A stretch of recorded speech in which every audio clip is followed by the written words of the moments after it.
नमस्कार, बहुत स्वागत है आप सभी का हमारे इस खास बुलेटिन में। मैं हूं आपके साथ ज्योति यादव। चलिए बुलेटिन की शुरुआत करते हैं। दिल्ली विधानसभा चुनाव के लिए राजधानी की सभी 70 विधानसभा सीटों पर वोटिंग लगातार जारी है। आपको बताते चले कि 3 बजे तक 46.55% से अधिक वोटिंग हो चुकी है और कई पोलिंग बूथों का बाहर जो मतदाताओं की एक लंबी कतारें जो है वो भी देखी जा रही है।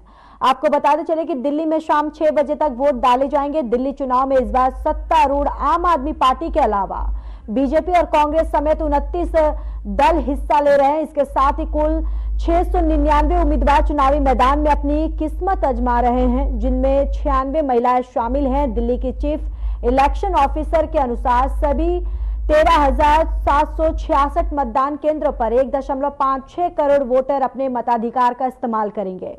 तो वहीं आपको ये भी जानकारी देते चले कि दिल्ली विधानसभा चुनाव का रिजल्ट जो है वो 8 फरवरी को घोषित होगा।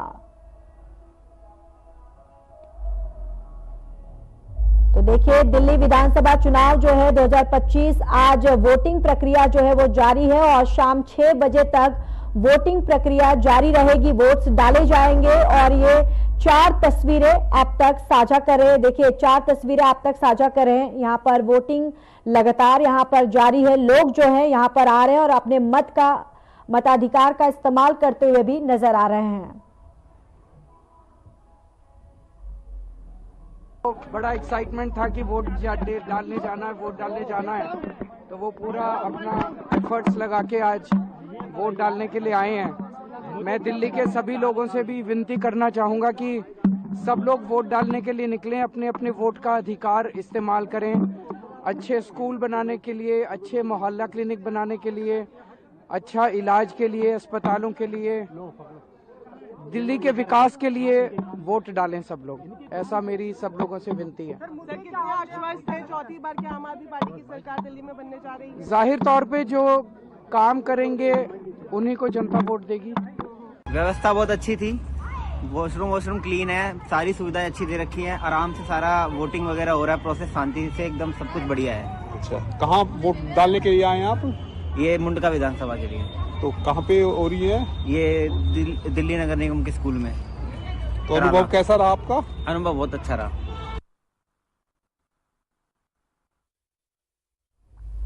दिल्ली विधानसभा चुनाव के लिए 70 सीटों पर वोटिंग लगातार जारी है। राष्ट्रपति मुर्मू, उपराष्ट्रपति धनखड़ समेत कई दिग्गजों ने मतदान किया। पूर्व राष्ट्रपति रामनाथ कोविंद ने मतदान किया। उन्होंने कहा कि मैं हर मतदाता से अपील करना चाहूंगा कि वे मतदान करें। मतदान करना हम सबका संवैधानिक कर्तव्य है और नैतिक दायित्व भी है। हम अपने मतदान के द्वारा अपने पसंद का प्रतिनिधि चुन सकते हैं और अपने मनपसंद की सरकार बना सकते हैं। इसलिए उन्होंने अपील की, मतदान करें, क्योंकि मतदान करने से हम अपने मन पसंदीदा जो सरकार है उसे हम चुन सकते हैं।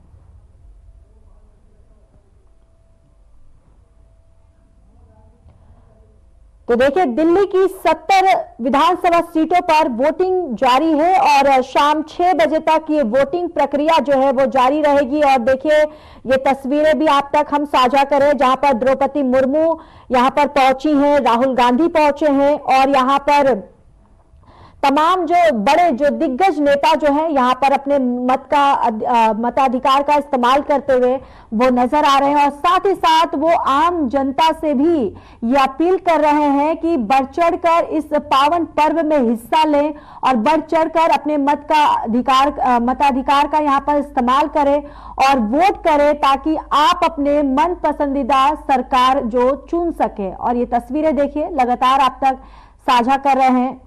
यहाँ पर मनोज तिवारी हो या फिर राहुल गांधी हो या फिर राष्ट्रपति, उपराष्ट्रपति, तमाम जो बड़े बड़े जो दिग्गज हैं, सभी ने अपने मताधिकार का यहाँ पर इस्तेमाल किया, सभी ने वोट किया है। और देखिए, विधानसभा 70 जो सीटें हैं दिल्ली में, यहाँ पर वोटिंग प्रक्रिया जो है वो जारी है और वोटिंग प्रक्रिया जो है वो 6 बजे तक लगातार जारी रहेगी।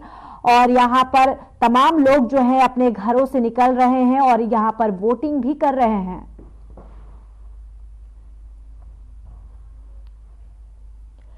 मुख्य चुनाव आयुक्त राजीव कुमार ने दिल्ली में अपने मत का प्रयोग किया और वहीं उन्होंने कहा कि दिल्ली में चुनाव को लेकर बहुत तैयारियां की गई, सभी जगहों पर अच्छी सजावट की गई। सुबह से मतदाताओं की लंबी लंबी कतारें देखने को मिल रही हैं। उन्होंने कहा कि उन्हें पूरी उम्मीद है कि दिल्ली में आज सभी लोग अपने घरों से निकलकर वोट का प्रयोग करेंगे। वहीं मुख्य चुनाव आयुक्त राजीव कुमार ने पोलिंग बूथ पर मौजूद सभी पोलिंग अधिकारियों और सभी कर्मियों का धन्यवाद किया, साथ ही सभी लोगों से मतदान करने की अपील भी की।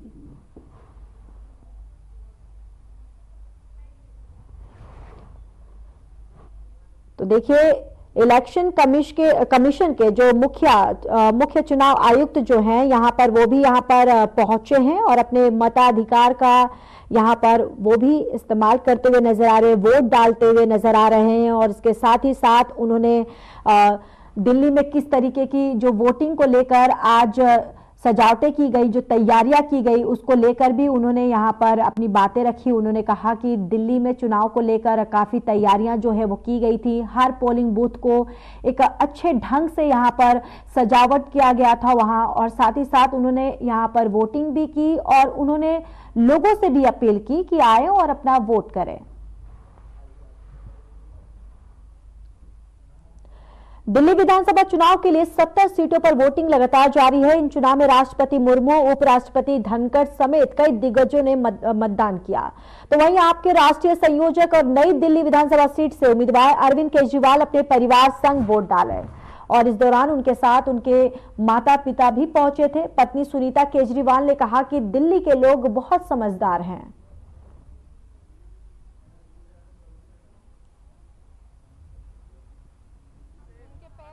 हम आपसे जानना चाहेंगे, आपने भी जमकर चुनाव प्रचार किया है, कितने आश्वस्त है, क्या कुछ कहना चाहेंगे? आप वोट लेकर आ गए।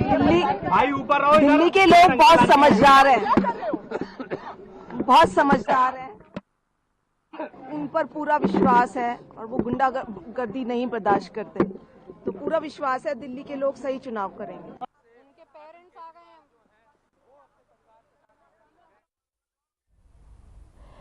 देश के प्रधानमंत्री नरेंद्र मोदी आज प्रयागराज दौरे पर रहे। पीएम मोदी ने महाकुंभ पहुंचकर संगम में पवित्र स्नान किया। पीएम मोदी ने केसरिया वस्त्र धारण कर त्रिवेणी संगम में डुबकी लगाई। इसके बाद उन्होंने मां गंगा की उन्होंने पूजा की और त्रिवेणी संगम में प्रधानमंत्री ने रुद्राक्ष की माला पहनकर पूरे मंत्र उच्चारण के साथ स्नान किया और परिक्रमा की।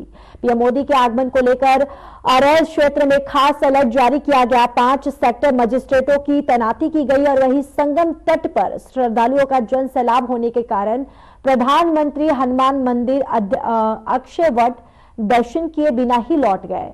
वहीं पीएम मोदी को लेकर लोगों के मन में सवाल है कि आखिर 5 फरवरी के दिन ही पीएम ने आस्था की डुबकी क्यों लगाई। तो आपको बताते चले कि हिंदू पंचांग के अनुसार इस साल 5 फरवरी को माघ मास की गुप्त नवरात्रि की अष्टमी तिथि है।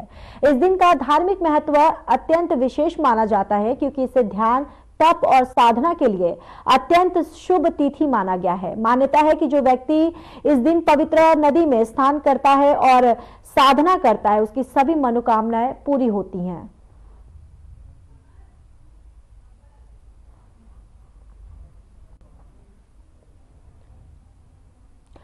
चलिए खबरों में आगे बढ़ते हैं। अयोध्या की मिल्कीपुर सीट पर उपचुनाव के लिए वोटिंग हो रही है और इस बीच सपा अध्यक्ष अखिलेश यादव ने एक फोटो शेयर कर आरोप लगाया कि मिल्कीपुर के उपचुनाव में पुलिस अधिकारी वोटर्स का आई कार्ड चेक कर उन्हें डराने की कोशिश कर रहे हैं।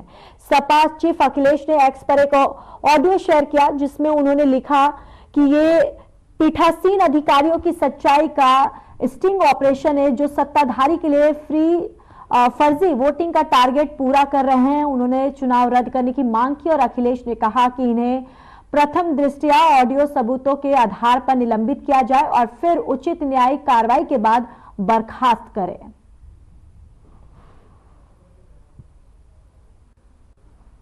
हम लोग वोट डलवा के माननीय एसडीएम आया था, हाँ। तो उन्होंने यहाँ के एजेंट जहीन को धमकाया। उन्होंने कहा जैसे तुम्हारा सांसद रो रहा है वैसे अभी तुम भी रोगे कुछ देर में। हाँ। तो ये थोड़ा एसडीएम की देख लीजिएगा, आया तब ना आप करते थे। ये कौन पोलिंग है? ये पोलिंग विजयपुर वाली। अरे नहीं, ये बूथ नंबर क्या है? बूथ नंबर बाबू जी यहाँ बता रहे हैं, जल्दी बताओ। एसडीएम का नाम बताओ। एसडीएम को थोड़ा ठीक करिए बाबू जी। तो एसडीएम का नाम, हेलो, एसडीएम का नाम, जी बाबू जी बूथ नंबर बताओ। एसडीएम का नाम, जल्दी बताओ।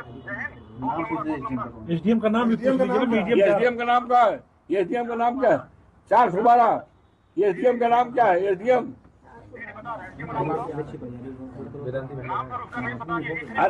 अरे यही एसडीएम, यही मिल्कीपुर वाला ना।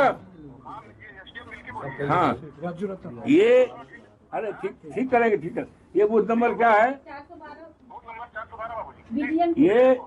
ये बूथ नंबर 412। ये नाम है।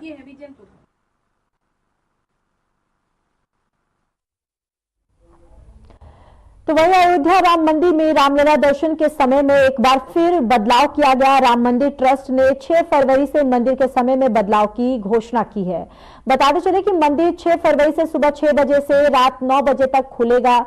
वहीं रोजाना 15 घंटे तक मंदिर खुला रहेगा और साथ रात 10 बजे शयन आरती होगी। श्री राम जन्मभूमि तीर्थ क्षेत्र ट्रस्ट ने प्रयागराज कुंभ से लौट रहे भक्तों की भीड़ के चलते राम मंदिर की दर्शन अवधि में बदलाव किया था। राम मंदिर ट्रस्ट के सदस्य डॉक्टर अनिल मिश्रा ने बताया कि ज्यादा से ज्यादा भक्त रामलला के दर्शन कर सके, इसलिए राम मंदिर की दर्शन अवधि बढ़ाकर 18 घंटे कर दी गई थी। आपको ये भी बताते चले कि भक्तों की भीड़ घटने के कारण 6 फरवरी से दर्शन और आरती का समय में बदलाव किया गया है।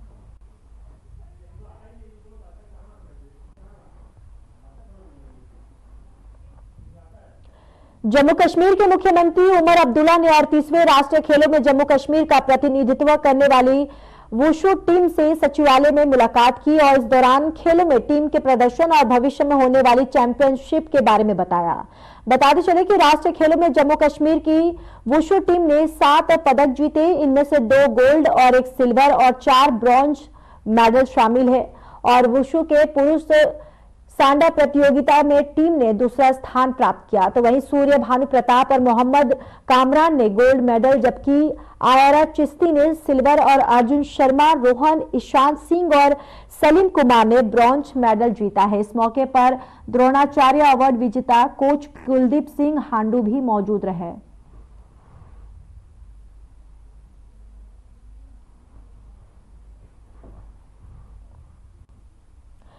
कृषि विभाग ने जिले के किसानों के लिए शहद पालन पर एक जिला स्तरीय सेमिनार और प्रशिक्षण कार्यक्रम आयोजित किया गया। बताते चले कि कार्यक्रम का उद्घाटन पुंछ के विधायक अयाज जान और सूरनकोट के विधायक चौधरी अकराम ने संयुक्त रूप से किया है। इस अवसर पर अयाज जान ने कहा कि शहद पालन एक लाभकारी व्यवसाय है जो किसानों की आय बढ़ाने में मदद कर सकता है। उन्होंने किसानों को इस क्षेत्र में अपने कदम बढ़ाने के लिए प्रेरित किया और सरकार की ओर से शहद पालन के लिए दिए जा रहे समर्थन पर प्रकाश डाला। तो वहीं विधायक चौधरी अकराम ने शहद पालन के महत्व पर बात की और इसे ग्रामीण अर्थव्यवस्था को मजबूत बनाने का एक उत्कृष्ट तरीका बताया।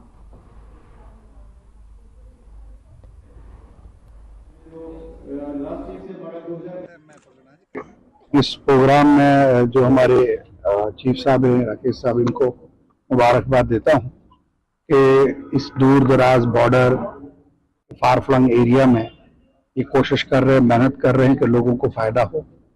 और साथ में ये कहूंगा कि थोड़ी सी मैं समझता हूं कि एक कमी हमारे अंदर है, डिपार्टमेंट के अंदर नहीं, हमारे अंदर, क्योंकि हम डिपार्टमेंट की फैसिलिटीज, डिपार्टमेंट के फायदा हम उठा नहीं पा रहे हैं। मैंने चीफ साहब को भी कहा कि लोगों को ज्यादा एंगेज करने के लिए आप एक नया प्रोजेक्ट बनाइए, बड़ा प्रोजेक्ट बनाइए डिस्ट्रिक्ट पुंछ का, ताकि लोगों को जब ये लगेगा कि ज्यादा फायदा मिल रहा है तो लोग इस तरफ आएंगे। आज जो यहाँ पे स्टॉल्स लगे हैं उस पर मुझे बड़ी खुशी हुई कि शाह साहब 2019 से उस पर काम कर रहे हैं और बड़ा पॉजिटिव मुझे उनका लगा और कॉन्फिडेंस लगा उनमें। तो मैं समझता हूँ कि इसी तरीके से आगे हम और चलेंगे। स्कीम्स अनलिमिटेड स्कीम्स है इसमें, लेकिन उन स्कीम्स को अवेल करने की जरूरत है। मैं आपके मीडिया के हवाले से उनके लोगों को कहूँगा कि पहले भी इन्होंने कैंप किया, ज्यादा से ज्यादा इसमें आए। कृषि विभाग द्वारा वैज्ञानिक मधुमक्खी पालन पर आयोजित जिला स्तरीय सेमिनार संपन्न हो गया है। सेमिनार में मॉडर्न मधुमक्खी पालन तकनीकों और टिकाऊ प्रथाओं पर जोर दिया गया, जिसमें मधुमक्खी पालकों, किसानों और कॉलेज के छात्रों को आकर्षित किया गया। मुख्य अतिथि डीडीसी अध्यक्ष तजीम अख्तर ने किसानों को सशक्त बनाने की पहल की सराहना की। इसके साथ ही आय और फसल उत्पादकता बढ़ाने में मधुमक्खी पालन की भूमिका पर जोर दिया। उन्होंने मधुमक्खी पालन को एक लाभदायक ऑफ फार्म गतिविधि के रूप में महत्व दिया, जो आय का एक दूसरा स्रोत देता है।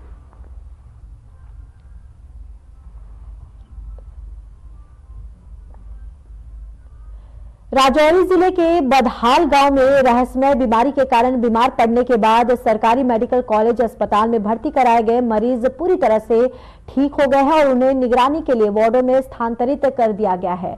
अखिल भारतीय आयुर्विज्ञान संस्थान के डॉक्टरों की एक टीम ने राजौरी का 3 दिवसीय दौरा संपन्न किया है। उन्होंने बदहाल गांव के मरीजों की जांच कर और क्षेत्र में हाल ही में हुई मौतों की जांच के हिस्से के रूप में विभिन्न नमूने एकत्र किए हैं और जीएमसी अस्पताल राजौरी के चिकित्सा अधीक्षक डॉक्टर शमीम अहमद ने बदहाल गांव के सभी मरीज अब पूरी तरह से ठीक हो गए हैं।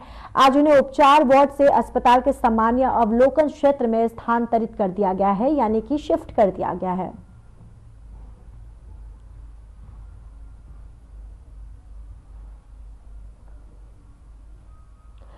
चलिए अब खबरों में आगे बढ़ते हैं। जिले के सभी क्षेत्र में श्रमिकों का एक बड़ा समूह अपने लंबे समय से चली आ रही मांगों को लेकर विरोध प्रदर्शन करने के लिए एक वजीर बाग में एकत्र हुए और एजेंडे के UT cook education employees union द्वारा आयोजित विरोध प्रदर्शन का उद्देश्य कुक कम हेल्पर्स के कल्याण और अधिकारों से संबंधित कई प्रमुख मुद्दों को उठाना था।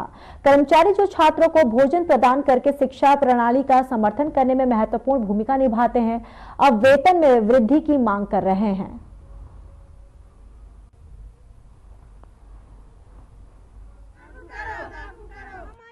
हमारी ड्यूटी ले रही है 10 से 3 तक बराबर। बच्चों को खाना देना है, पकाना है, परोसना है, बर्तन धोने हैं, यहाँ तक कि स्टाफ को चाय भी देनी पड़ती है। फिर भी लेकिन ये भी समझिए, आगे भी ये समझिए कि हमारी तनख्वाह क्या है। अगर हम तनख्वाह की बात करेंगे तो हम शर्माते हैं अपने लिए लेके कि हमारी सिर्फ 29 रुपए दिन भर है।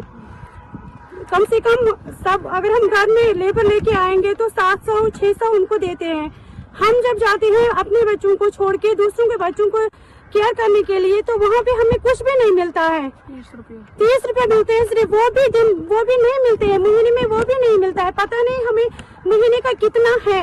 हम जब बैंक में जाते हैं तनख्वाह लेने के लिए तो वहाँ पे भी ये नहीं पता चलता है हमारे तनख्वाह क्या है, कितने महीने देते हैं, महीने का कितना है, ये भी नहीं हमें मालूम है। हम चाहते हैं कि हमारी तनख्वाह बढ़नी चाहिए, मिनिमम वेजेस लागू होनी चाहिए, लीव होनी चाहिए, लीव अरेंजमेंट होना चाहिए हमारे, क्योंकि हम भी कभी बीमार होते हैं। इंश्योरेंस पॉलिसी लागू होनी चाहिए, हम भी कभी बीमार हो जाते हैं। स्कूलन मज काम कर सुबह 10 बजे पे 3 बजन तम ड्यूटी दिवान। पानी गर ठान पानी लकट लकट बच्चे त्रयित मजूर कर सोरे कह गर त्रयित तो मगर गरीब बच्चन हंद खातर दपान स्कूलस मज गरीब बच्चे तिमन खतर तैयारी कर रन तिमन दिन बान वान छल मगर पन बच्चे फाक रोजान।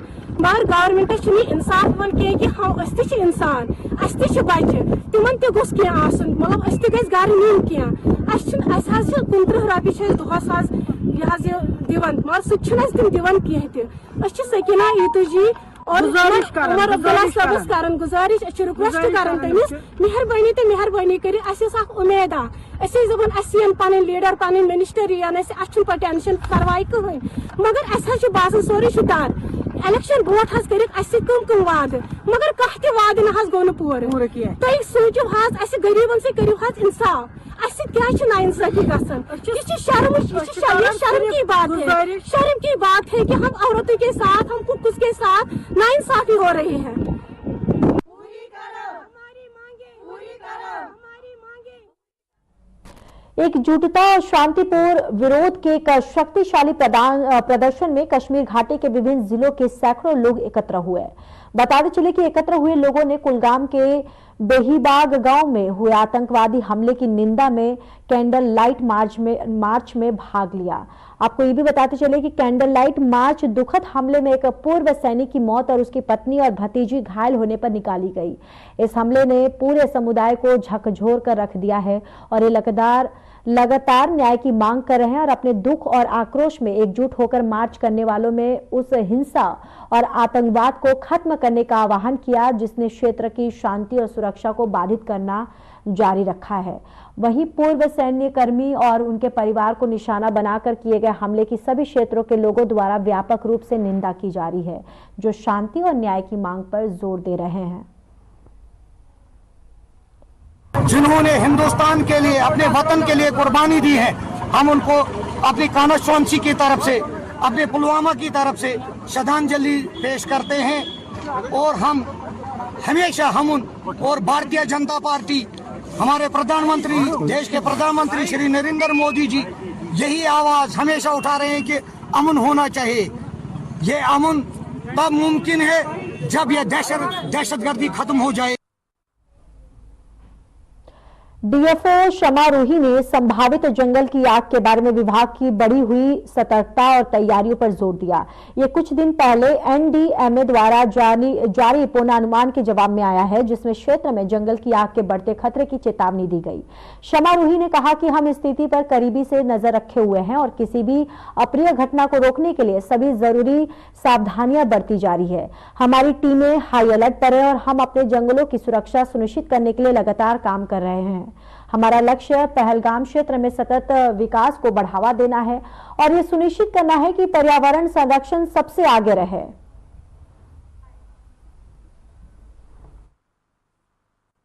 हमारा काम ही है एज डिपार्टमेंट की जंगलात को बचाया जाए, इसको हर उस अनासर से बचाया जाए जो इसको खतरा पहुंचाने की कोशिश करते हैं। दूसरी बात कि हम प्लांटेशन करते हैं ताकि जो जंगल खराब ऑलरेडी हो गए हैं उनको वापस हम सुधारें और वापस उसी जगह पे लाए जहां पे वो नेचुरली थे। रही बात फायर की, तो आपको ऑलरेडी पता है कि फायर की प्रिडिक्शन आ गई है कि आजकल फायर लगने के चांसेस ज्यादा है क्योंकि क्लाइमेट चेंज है। और हमारे फॉरेस्ट में भी हमने पूरे स्टाफ को अलर्ट किया है कि जहां पे भी फॉरेस्ट फायर हो जल्दी कर्ब करने की। हमारे जो भी प्रोजेक्ट्स फॉरेस्ट लैंड पे हो रहे हैं वो अंडर प्रॉपर रूल्स हो जाएंगे, अंडर FCA हो जाएंगे। और उसमें ऑलरेडी रूल्स में है कि अगर जमीन तो जमीन के बदले जमीन मिलती है या फिर पेड़ 3 गुना पेड़ ज्यादा लगाने हैं। जो भी डेवलपमेंट होगी वो सस्टेनेबल डेवलपमेंट होगी इंशाल्लाह। और हम कोशिश करेंगे कि कम से कम पेड़ काटे जाए, जंगलों की तरफ कम जाएं। अगर अब जाएं तो ऐसा कोई काम वहां ना करें जिससे आग लगने के चांसेस ज्यादा हो, जैसे कोयला जलाना, जैसे सिगरेट। सिंध वन प्रभाग गांदरबल में श्रेणी से कैजुअल मजदूरों की लंबित मजदूरी जारी करने के लिए विरोध प्रदर्शन किया। प्रदर्शन के दौरान मजदूरों ने अपने हक की मांग की। मजदूरों का कहना साफ रहा कि सिंध वन प्रभाग और गांदरबल के हस्ताक्षरी कैजुअल मजदूर अपने लंबित मजदूरी का भुगतान न होने के संबंध में एक और गंभीर समस्या का सामना कर रहे हैं। और वही हमारी लगातार सेवा और कड़ी मेहनत के बावजूद विभाग हमारा बकाया भुगतान जारी करने में विफल रहा। गांदरबल से हूँ सर, यहाँ पर वेरिफिकेशन हो गई थी जो इरफान सुल्तानी साहब ने की, उसमें से उसने 4 कैटेगरी का बताई, A, B और C और D सर। लेकिन जो AB है उनकी जब वेरिफिकेशन लास्ट में हो गई वो इलीगल थे, फ्रॉडेड लड़के थे, वो सही नहीं थे। जो 163 लड़के थे, 168 लड़के, 63 नहीं सर 168 लड़के थे, वो लीगल है और उनके जो कागजात है वो भी हमारे पास है। दानिश खान साहब ने उसके बाद हमारी वेरिफिकेशन की, उसमें भी हम ठीक निकले। ग्राउंड जीरो पे हमारी वेरिफिकेशन हो गई, उसमें भी हम ठीक निकले। लेकिन जो हमारी वेजेस है वो अनऑथराइज्ड लड़कों को दी जा रही थी। जो हमारे यहाँ अफसर थे उन्होंने हमारे साथ जुल्म किया, हद से भी ज्यादा जुल्म किया। यहाँ तक कि जुल्म किया, हमारे बहुत सारे लड़के हैं जो गलत कामों में फिर लगने लगे। क्योंकि चलिए, इस बुलेटिन में मेरे साथ फिलहाल के लिए बस इतना ही। बाकी देश और दुनिया की तमाम बड़ी खबरों के लिए जुड़े रहिए हमारे साथ। नमस्कार।